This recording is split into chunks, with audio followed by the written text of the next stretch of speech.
Hello दोस्तों, कैसे हैं आप लोग। उम्मीद है सभी लोग बहुत अच्छे होंगे और आप लोगों की पढ़ाई भी बेहतर तरीके से चल रही होगी। आइए हम लोग अपने विषय वस्तु पे आते हैं। आज हम लोग नया टॉपिक अपना देखेंगे हिंदी में। जब हम लोग पढ़ रहे हैं हिंदी साहित्य का इतिहास, जिसमें हम लोगों ने लगभग करीब में हिंदी साहित्य के इतिहास की ऑलमोस्ट चीज़ें पढ़ ली हैं। इसमें आगे के क्रम में हम लोग देख रहे हैं जहाँ पर हम लोगों को हिंदी भाषा तो हम लोगों ने सीख ली कि कैसे हिंदी बनी हमारी, और पाली यानी संस्कृत से पाली प्रकृत और अपभ्रंश अवहट होती हुई हिंदी हमारी जो विकसित हुई है, यहाँ का इसका हम लोगों ने विकास क्रम देखा। और साथ ही साथ देखा कैसे ही कि मध्यवर्ती भारत के हिस्सों में जो बोली जाने वाली भाषा है यानी हिंदी है, हिंदी कैसे अपनी 5 उपभाषाओं में, फिर उसके बाद 18 बोलियों में कैसे विभक्त हुई। 18 बोलियों में से किस रूप से ब्रज, अवधी और खड़ी बोली से होते हुए हिंदी का विकास हुआ। फिर हम लोगों ने देखा कि हिंदी जो हमारी है वो जब देश हमारा आज़ाद होने की स्थिति में था, यानी कि जब स्वतंत्रता आंदोलन चल रहा था, वहाँ हिंदी का कैसे कैसे विकास हुआ।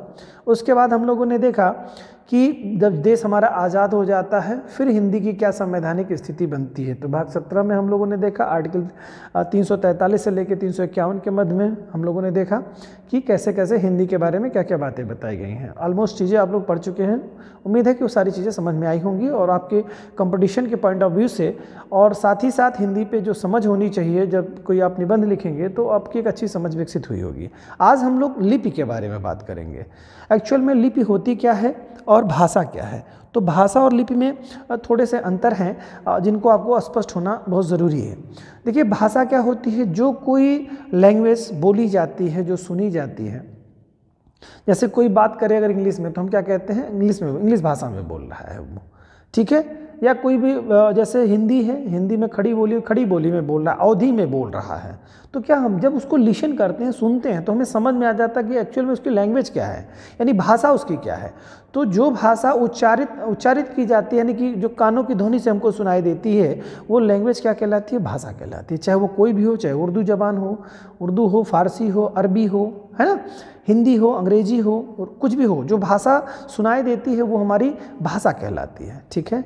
अब जब हम उसी को ही, कोई भी लैंग्वेज है, जब हम उसको लिखते हैं, कहीं पर कोई लिखित जब स्टेटमेंट जब हमको कहीं दिखाई देता है, फिर हम देखते हैं कि वो जो लिखने की पद्धति है वह लिपि कहलाती है।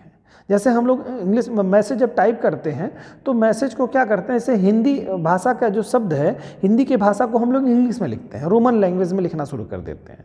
जैसे हमें नहीं जाना है तो ना और ही न लिख करके NHI या समथिंग जो भी आप लिखते हो वो लिख देते हैं आप, ठीक है। तो इससे क्या पता चलता है आप कौन सी लैंग्वेज में है। वो तो ना तो रोमन लैंग्वेज में आपकी रह गई और ना ही वो आपकी हिंदी लैंग्वेज में है। तो जो लिखने की जो पद्धति है वो लिपि कहलाती है, ठीक है। किसी चीज़ को आपने, मुझे लगता है समझ गए होंगे, जो लिखने की पद्धति है वो लिपि कहलाती है। तो आज हम लोग देखेंगे कि भारत की जो लिपि है देवनागरी लिपि, ठीक है। इस देवनागरी लिपि के बारे में हम लोग देखेंगे, जैसे लोकनागरी लिपि के नाम से भी जाना जाता है, ठीक है।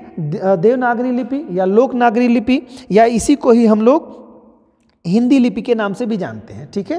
हिंदी लिपि, देवनागरी लिपि या लोकनागरी लिपि, जैसे स्टेटमेंट में आप लोगों ने देखा लिखा हुआ है, तो देवनागरी लिपि से कहें या इसे लोकनागरी लिपि कहें या हिंदी लिपि भी कह सकते हैं, इसको आप हिंदी लिपि, ठीक है। ये कई सारे नामों से जाना जाता है। तो लिपि का मतलब है, आप समझ गए होंगे, जो लिखने की विधा, जो लिखने का एक तरीका, जो सिस्टम है वह लिपि कहलाती है, ठीक है। और भारत की जो लिपि है यानी हिंदी की जो लिपि है वो भारतीय, इसको नागरी लिपि क्यों कहते हैं, लोकनागरी लिपि, क्योंकि मैक्सिमम लोग भारत के इसी लिपि में ही लिखने का मतलब लिखते हैं, उनकी लिपि ही है यही की देवनागरी ही लिपि है। इस नाते इसे लोकनागरी लिपि के नाम से भी जाना जाता है या देवनागरी लिपि के नाम से भी जाना जाता है इसको। और देवनागरी लिपि का नाम क्यों पड़ा, इसके बारे में भी आगे चर्चा करने वाले हैं। एक्चुअल में यह माना जाता है कि देवनागरी लिपि जो गुजरात के ब्राह्मण थे, नागरी, वहाँ पे गुजरात का एक वहाँ ब्राह्मणों की जाति पाई जाती है, जो नागर जाति के ब्राह्मण हैं, वो इस लिपि के मतलब माना जाता है कि वहीं से ये जन्मी हुई लिपि है, और इसी नाते उसे नागरी लिपि कहा जाता है। अब इसके साथ जो देव शब्द जुड़ा हुआ है, जैसे नागरी लिपि तो है कि नागर ब्राह्मणों से मिली हुई है, लेकिन अब देवनागरी लिपि क्यों है? क्योंकि सबसे पहले नागरी लिपि जो लिखी गई वो उसकी भाषा जो थी वो क्या थी? संस्कृत थी। ठीक है, उनकी भाषा जो थी संस्कृत थी, और संस्कृत उस समय देवों की भाषा कही जाती थी, देवताओं की भाषा कही जाती थी। इस कारण से ही नागरी ब्राह्मणों के द्वारा प्रयोग की जाने वाली जो लिपि थी, ठीक है, वह लिपि जो है नागरी लिपि कहलाई, और उन्होंने संस्कृत में सबसे पहले प्रयोग किया इसका, और संस्कृत चूंकि देवताओं की भाषा थी इसी नाते इसे देवनागरी लिपि नाम दे दिया गया। समझ गए होंगे आप लोग।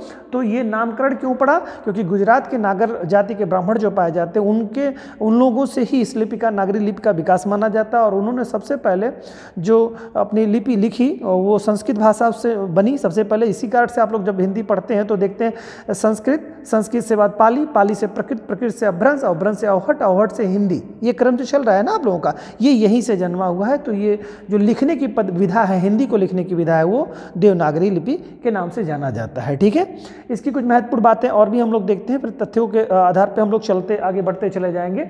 जैसे इसके बारे में थोड़ी सबसे महत्वपूर्ण चीज़ जान लीजिए कि इसकी जो लिपि है वो अक्षरात्मक लिपि है। ठीक है, सिलेबिकल स्क्रिप्ट इसकी होती है। ठीक है, अक्षरात्मक लिपि होती है इसकी, और जबकि जो इंग्लिश की जो लिपि होती है हमारी रोमन लिपि, इंग्लिश लैंग्वेज जो लिखते हैं हम लोग, उसकी लिपि क्या होती है? उसे रोमन लिपि के नाम से जाना जाता है। वो वर्णात्मक लिपि होती है, अल्फ़ाबेटिक लिपि स्क्रिप्ट के नाम से जाना जाता है, अल्फ़ाबेटिक स्क्रिप्ट के नाम से जाना जाता है। कौन सी लिपि को? रोमन लिपि को। अंग्रेजी हमारी कौन सी लिपि में लिखी जाती है? रोमन लिपि में लिखी जाती है। और हिंदी की जो लिपि हमारी है वो कौन सी है? अक्षरात्मक लिपि है। एग्जाम में क्वेश्चन यहाँ से पूछ सकता है, और उम्मीद पूरी तरह से है कि यहाँ से क्वेश्चन उठेंगे कभी ना कभी। तो अक्षरात्मक लिपि यानी कि सिलेबिक स्क्रिप्ट के नाम से इसको जाना जाता है। तो देवनागरी की जो लिपि है वो कौन सी लिपि है? सिलेबिक स्क्रिप्ट है यहाँ पे भारत की लिपि, जिसे अक्षरात्मक लिपि कहते हैं। और रोमन लिपि जो यानी कि अंग्रेजी भाषा की जो लिपि हमारी है वो कौन सी है? वर्णात्मक है, अल्फ़ाबेटिक स्क्रिप्ट के नाम से जिसे जाना जाता है। ठीक है, चलिए आइए और कुछ चीज़ें जानते हैं इसके बारे में। थोड़ा भाषा, जो मैंने आपको बताया कि भाषा क्या होती है, उच्चारित ध्वनि की सहायता से भाव या विचार की अभिव्यक्ति भाषा कहलाती है। मैंने कहा ना, जो प्रोनाउंसिएशन यानी हम बोलते हैं, जैसे मैं बात कर रहा हूँ तो आपको तुरंत समझ में आ रहा है कि हिंदी भाषा में सर बोल रहे हैं, लेकिन यदि मैंने यहाँ लिख दिया तो आपको समझ में आ गया कि ये कौन सी लिपि में सर ने लिखा है। तो आप जान रहे हैं कि ये देवनागरी लिपि में लिखा हुआ है, चूँकि आपको पता है कि हिंदी जो देवनागरी लिपि में ही लिखी जाती है। अगर यही चीज़ इंग्लिश में लिखी होती तो आप क्या बोलते हैं? रोमन लिपि में सर लिखे हैं। मैं हिंदी में बात करता, लेकिन मैं इंग्लिश में अगर यहाँ पर लिख देता तो आपको क्या लगता कि यहाँ रोमन लिपि में सर ने लिखा है। ठीक है, तो भाषा हमारी कौन सी हो जाती? हमारी भाषा जो हो जाती वो हिंदी भाषा हो जाती। ठीक है, और हमारे लिखने की जो विधा हो जाती है क्या? रोमन लिपि में फिर हो जाती है। अगर हम इंग्लिश में यहाँ लिखे होते, क्योंकि हमने हिंदी में लिखा है तो हमारी लिपि जो कौन सी कहलाएगी? वो देवनागरी लिपि हमारी कहलाएगी, क्योंकि हिंदी देवनागरी लिपि में लिखी जाती है। ठीक है, तो वही बात यहाँ बताई जा रही है। उच्चारित ध्वनि की सहायता से भाव और विचार की अभिव्यक्ति भाषा कहलाती है, जबकि लिखित वर्णों संकेतों की सहायता से, ये शब्द स्टेटमेंट ध्यान रखिएगा, लिखित वर्णों संकेतों की सहायता से भाव या विचार अभिव्यक्त लिपि कहलाती है। मतलब विचारों को अभिव्यक्त करना हो, लिख करके अभिव्यक्त करना हो, बिना कहे। ठीक है, कह करके नहीं, लिख करके कहा जाए तो जो जिस विधा में, जिस सिस्टम में आप लिखेंगे वही लिपि कहलाएगी, और वो लिखने की एक कला होगी। जैसे ये जो लिपि होती है देवनागरी लिपि, ये कहाँ से लिखते हैं? हम बाएं से दाएं की तरफ लिखते हुए जाते हैं, बाएं से दाएं की तरफ लिखते जाएं। उसी तरह से आप उर्दू देखेंगे, अरबी देखेंगे, फारसी देखेंगे, इनकी जो लिपि होती है वो दाहिने से बाएं तरफ लिखते हुए जाते हैं। हम लोग कभी भी कोई चीज़ स्टार्ट करते हैं तो क्या करते हैं? जो देवनागरी लिपि में लिखने वाली जो विधा है वो क्या है? आपके अगर आप कॉपी रखेंगे अपने सामने तो आप अपने बाएं से स्टार्ट करेंगे, बाएं से दाएं की तरफ जाएंगे। ठीक है, तो ये लिपि किस में लिखी जाती है? बाएं से दाएं लिपि में लिखी जाती है। वहीं पर अगर हम बात करेंगे, उर्दू की बात कर लेंगे, अरबी की बात करेंगे, फारसी की बात करेंगे, तो वो राइट से स्टार्ट करते हैं और लेफ्ट की तरफ जाते हैं। ठीक है, इसी तरह से आप लोगों ने देखा होगा कि सिंधु घाटी सभ्यता बास्टोफिडन जो लिपि है वो क्या है? दाहिने से बाएं, फिर बाएं से दाएं, मतलब वहाँ पर क्रम उल्टा सीधा चल रहा है, यानी कि दो लिपियों में लिखा गया है वहाँ पर, जो कि अभी तक पढ़ नहीं मिला है। ठीक है, तो वो लिपि होती है जो लिखने का एक माध्यम। मुझे लगता है आप समझ चुके होंगे इस चीज़ को। ठीक है, आगे देखते हैं। भाषा श्रव्य होती है, जबकि लिपि दृश्य जो है दृश्य होती है, इसमें कोई दिक्कत ही नहीं है, क्योंकि भाषा हम सुनते हैं, जैसे मैं बोल रहा हूँ आप इसको सुन रहे हैं। तो कौन सी है ये, कैसी लिपि है, मतलब ये भाषा कैसी होती है, श्रव्य होती है, और लिपि जो होती है दृश्य। लिपि को आप बिना देखे जान नहीं सकते कि इस लिपि में लिखा हुआ है, ठीक है। जैसे मैं बोल रहा हूँ तो मेरी भाषा आप सुन रहे हैं, ठीक है, लेकिन मैं लिख रहा हूँ तो ये लिखने के लिए कैसे, जब तक इसको देखेंगे नहीं तब तक आप जान नहीं पाएंगे कि इस लिपि में इन्होंने लिखा है, ठीक है। तो ये बात हो गई। आगे देखते हैं कुछ। भाषा की सभी लिपियां ब्राह्मी लिपि से निकली हुई हैं, ठीक है। भाषा की यानी हिंदी भाषा की लगभग ऑलमोस्ट जो लिपियां हैं वो सारी लिपियां जो हैं जितना भी भारतवर्ष में बोली जाती हैं, जितनी भी लिपियां बोली जाती हैं, सारी लिपियां जो निकली हुई हैं किससे, ब्राह्मी लिपि से ही निकली हैं। चाहे वो तमिल, तेलुगु, मलयालम, दक्षिण भारत की बात करें या पूर्वोत्तर भारत की बात करें, सारी लिपियों का जो विकास हुआ है वो ब्राह्मी लिपि से ही माना जाता है। इसके बारे में मैंने बता ही दिया है। लिपि जो है अक्षरात्मक लिपि होती है, जैसे सिलेबिक स्क्रिप्ट कहा जाता है, और रोमन लिपि जो है वर्णात्मक लिपि होती है, अल्फाबेटिक स्क्रिप्ट कहा जाता है, ठीक है। ब्राह्मी लिपि का प्रयोग वैदिक आर्यों ने शुरू किया था। तो सवाल पैदा होता है ब्राह्मी लिपि को स्टार्ट किसने किया था। तो सबसे पहले स्टार्ट करने वाले जो व्यक्ति हैं ब्राह्मी लिपि को वैदिक आर्यों ने किया था, ठीक है। आर्यों की भाषा इसी नाते कहा जाता है। आर्यों की लिपि पूछे किस तरह कौन सी लिपि है तो देवनागरी लिपि के नाम से आप जाना जाएंगे, या आप कहेंगे उसको ब्राह्मी लिपि, ठीक है। ब्राह्मी लिपि, न कर देवनागरी लिपि नहीं कहेंगे, वहाँ पे आर्यों की जो लैंग्वेज लिपि कहेंगे वो कौन सी लिपि कहेंगे, ब्राह्मी लिपि। ब्राह्मी लिपि है। फिर ब्राह्मी लिपि का भी मैं क्लासिफिकेशन दिखाऊंगा आपको आगे चल करके। तो ब्राह्मी लिपि का प्रयोग सबसे पहले वैदिक आर्यों ने शुरू किया, और यह लिपि बाएं से दाएं लिखी जाती है, जबकि फारसी लिपि जो हमारी होती है वो किधर से, यानी फारसी लिपि में आपको उर्दू, अरबी और फारसी आते हैं, जो दाएं से बाईं ओर लिखी जाती है, जो कि मैंने अभी आपको बताया, ठीक है। ब्राह्मी लिपि का प्राचीनतम नमूना जो है हमको देखने को मिलेगा। ब्राह्मी लिपि सबसे प्राचीन कब देखने को मिलती है, तो 5वीं सदी बीसी के आसपास देखने को मिलती है। बीसी यानी कि ये पहले है, ईस्वी से पहले, जब सदी शुरू हो रही थी उससे पहले 5 बीसी के आसपास जो ब्राह्मी लिपि का प्राचीनतम नमूना देखा जाता है। इसके बाद ही जब विकसित हुआ तो सबसे पहले ऋग्वेद, सामवेद, यजुर्वेद, अथर्ववेद, तमाम सारे वेदों की जो रचना की गई थी उसके बाद ही की गई थी, इस लिपि के विकसित होने के बाद ब्राह्मी लिपि के, ठीक है। प्राचीनतम नमूना इसी नाते 5वीं सदी ईसा पूर्व यानी गौतम बुद्ध के समय की बात हो रही है। ये गौतम बुद्ध के समय में ये लिपि ब्राह्मी लिपि का विकास हुआ था, ठीक है, जो कि बौद्धकालीन है। देखिए बौद्ध का इनका मतलब जो है जीवन काल भी 500 समथिंग में आपने देखा होगा इसको, 583 ईसा पूर्व के आसपास में जो है गौतम बुद्ध का जन्म हुआ था, ठीक है। तो 563 ईसा पूर्व गौतम बुद्ध का जन्म हुआ था, 583 ईसा पूर्व के आसपास जो महावीर स्वामी का जन्म हुआ था, सॉरी। तो इस बात को ध्यान रखिएगा, यानी कि जब गौतम बुद्ध का जन्म हुआ था उस समय की जो है ब्राह्मी लिपि का विकास एक तरह से कहिए, बौद्धकालीन समय में इस लिपि का विकास हो गया था, ठीक है। तो आगे चल करके फिर क्या होता है इस ब्राह्मी लिपि में, यही लिपि जो है आपकी ब्राह्मी लिपि कब हुआ था, इसका गौतम बुद्ध के काल के आसपास के समय में, यानी कि बौद्ध काल जब अपने आप गौतम बुद्ध का जन्म हुआ उसके बाद में जब ये लिपि का विकास हुआ, मतलब ब्राह्मी लिपि उसी समय विकसित हुई, और जब बौद्ध धर्म एक तरह से कहिए जन्म ले रहा था तो वहीं पर ही ब्राह्मी लिपि का विकास हुआ। आगे का दौर जब चलता है तो गुप्त काल जब आता है तो ब्राह्मी लिपि मतलब जो है कई शाखाओं में विभक्त हो जाती है। एक उत्तरी शाखा और दक्षिणी शाखा होती है, इसके बारे में भी चर्चा करेंगे। तो पहले थोड़ा इसको देख लेते हैं। ब्राह्मी लिपि का प्राचीनतम नमूना 5वीं सदी बीसी का है, जो कि बौद्धकालीन है। गुप्त काल के आरंभ में ब्राह्मी लिपि के 2 भेद हो गए थे, ठीक है। कब हो गए थे ये ध्यान रखिएगा, थी गुप्त काल में आते आते ब्राह्मी लिपि के दो लिपियों में विभक्त हो चुकी थी ब्राह्मी, 2 भेद हो गए थे ब्राह्मी के। तो ये कौन कौन से हैं, ब्राह्मी लिपि के 2 भेद हुए, एक तो उत्तरी ब्राह्मी लिपि, दूसरा दक्षिणी ब्राह्मी लिपि का विकास हुआ, ठीक है। तो उत्तरी ब्राह्मी लिपि से फिर और कई सारी लिपियों का विकास हुआ, जैसे गुप्तकालीन लिपि, मैंने कहा ना गुप्त काल में ही इसका प्रारंभ हुआ था, मतलब ये विघटित हो गई थी गुप्त काल में आते ब्राह्मी लिपि, उत्तरी ब्राह्मी लिपि और दक्षिणी ब्राह्मी लिपि। अब उत्तरी ब्राह्मी लिपि का मतलब ये हुआ भारत के उत्तरी हिस्से में जो बोली जाती थी, जो लिपि लिखी जाती थी, जो लिपियां, वो उत्तरी ब्राह्मी लिपि के अंतर्गत आ गई। और दक्षिण भारत की तरफ यानी तमिलनाडु है, केरल है, ठीक है, आंध्र प्रदेश है, कर्नाटका है, इन क्षेत्रों में की जो लिखने की विधा थी उसको दक्षिणी ब्राह्मी लिपि के अंतर्गत लिया गया, ठीक है। तो उत्तरी ब्राह्मी लिपि से फिर कौन सी लिपियां विकसित हुई, फिर आगे चल करके लगभग ये 350 ईसा पूर्व ईस्वी के आसपास की बात हो रही है बच्चों। 350 ईस्वी में उत्तरी ब्राह्मी लिपि का विकास हो जाता है। फिर गुप्त लिपि का जो विकास होता है, गुप्त लिपि में वो 4वीं और 5वीं सदी के आसपास के दौर में गुप्त लिपि में विकसित मतलब उसी से विकसित होती है उत्तरी ब्राह्मी लिपि से। फिर आगे चल करके सिद्धमातृका लिपि का विकास होता है 6वीं सदी में, उसी से फिर आगे चल करके कुटिल लिपि का विकास होता है, ठीक है। और कुटिल लिपि पुनः चल करके 2 लिपियों में विभक्त हो जाती है, एक तो नागरी लिपि हो जाती है, दूसरी शारदा लिपि हो जाती है, ठीक है। पहली कौन सी हो जाती है, एक नागरी लिपि, और दूसरी हमारी शारदा लिपि में विभक्त हो जाती है।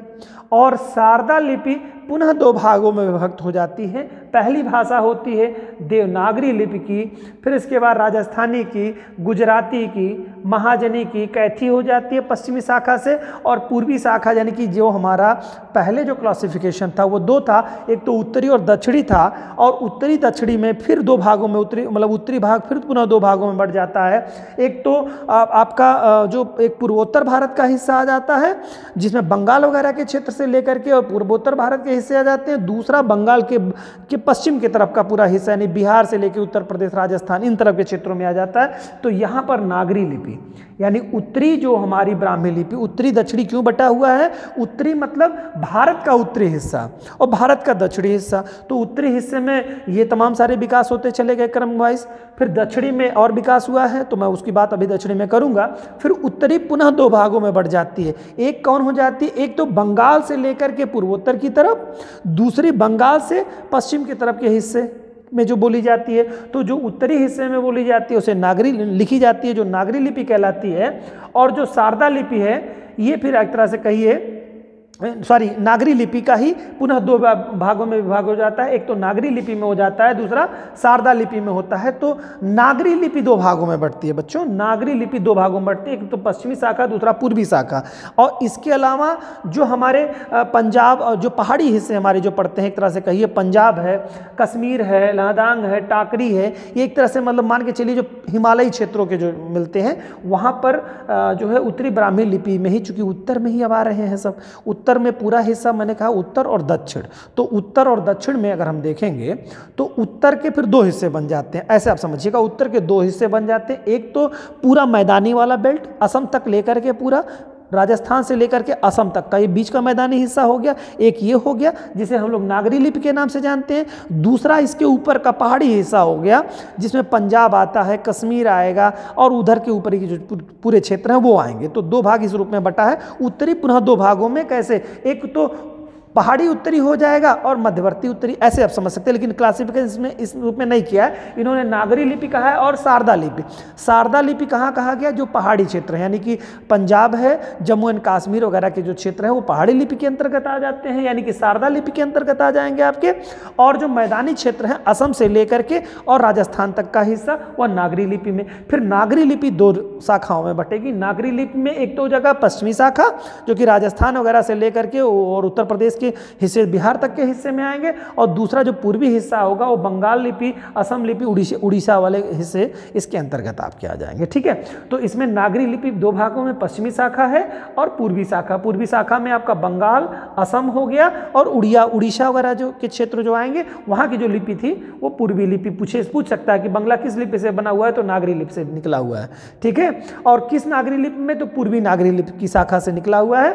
और अगर पूछ रहा है गुजराती, महाजनी, कैथी या राजस्थानी किस लिपि से निकला हुआ है, तो नागरी लिपि के पश्चिमी शाखा से निकला हुआ है। ठीक है, इसके अलावा शारदा लिपि से पूछता है कि कौन कौन सी लिपियां निकली हुई हैं, तो गुरमुखी है, कश्मीरी है, लहंदा है, टाकरी, ये सब जो लिपियां निकली हुई हैं वो शारदा लिपि से निकली हुई हैं। ठीक है, अब देखते हैं उत्तरी ब्राह्मी लिपि का एक क्लासिफिकेशन था। ठीक है, इसके बाद देखते हैं शारदा दक्षिणी ब्राह्मी लिपि है। तो दक्षिणी ब्राह्मी लिपि से फिर तीन लिपियां निकलती हैं। एक तमिल लिपि जिसे कलिंग लिपि के नाम से भी जाना जाता है, दूसरा है तेलुगु या कन्नड़ लिपि के नाम से जाना जाता है, और तीसरी जो है ग्रंथ लिपि कहलाती है, जो तमिलनाडु के क्षेत्रों में मूल रूप से बोली जाती है, लिखी जाती है। और ग्रंथ लिपि से ही मलयालम लिपि का विकास हुआ है, ग्रंथ लिपि से।